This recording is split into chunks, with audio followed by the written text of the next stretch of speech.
আমার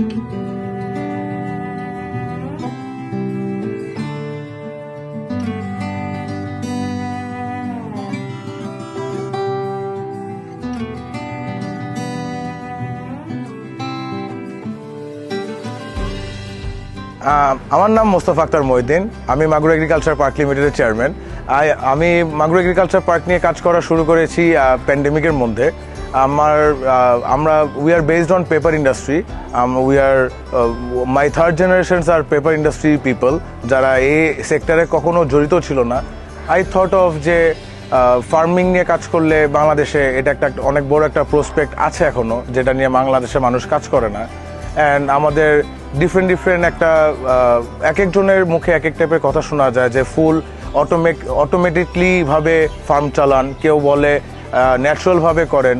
বাট পরে দেখলাম there is a between line, দুইটার মাঝখানে একটা বিটুইন লাইন আছে, যেটা হলো অর্গ্যানিক ওয়ে।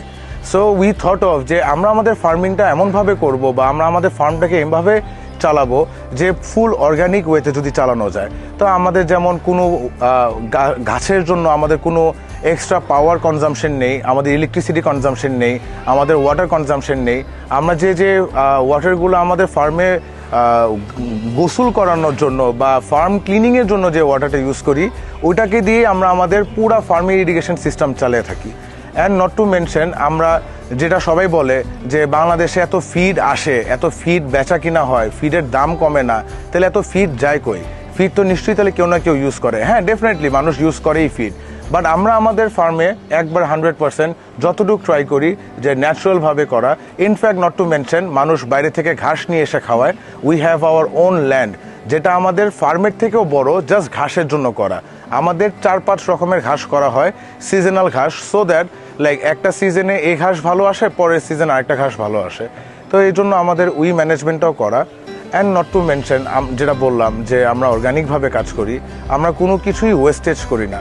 ইনফ্যাক্ট আমরা আমাদের যে গোবরটা, ওটাকে পর্যন্ত আমরা জৈব সার হিসাবে করে ওটাকে আমরা প্যাকেটজাত করে মার্কেটে দেওয়া হচ্ছে। সো যেটা বলতে ট্রাই করছিলাম, বাংলাদেশে আমাদের পাওয়ার কনজামশন অনেক বাড়তি সব জায়গায়। আমাদের সব জায়গায় লোডশেডিং হয়। আমরা যদি একটার পর একটা খালি বড় বড় ইন্ডাস্ট্রি করে যাই, না চিন্তা করে পাওয়ারের কি হবে, তেল কোথা থেকে আসবে বা কয়েল কই থেকে আসবে, ওইভাবে না করে আমরা যদি ন্যাচারাল প্রক্রিয়ায়, ন্যাচারালভাবে, অর্গ্যানিকভাবে যদি আমরা আমাদের ফার্মিং করতে পারি, তাহলে আমারটা যেমন একটা এক্সাম্পল, যে এইভাবে যদি আমরা সব ফার্মিং করতে পারি, আর এই সেক্টরে অনেক প্রসপেক্ট আছে। তো হোপফুলি যদি আমাদের তরুণ প্রজাতি যদি এই কাজটা নিয়ে, এটা নিয়ে আগায় ফার্মিং নিয়ে, তাহলে আমরা অনেক ভালো করতে পারবো ইনশাল্লাহ।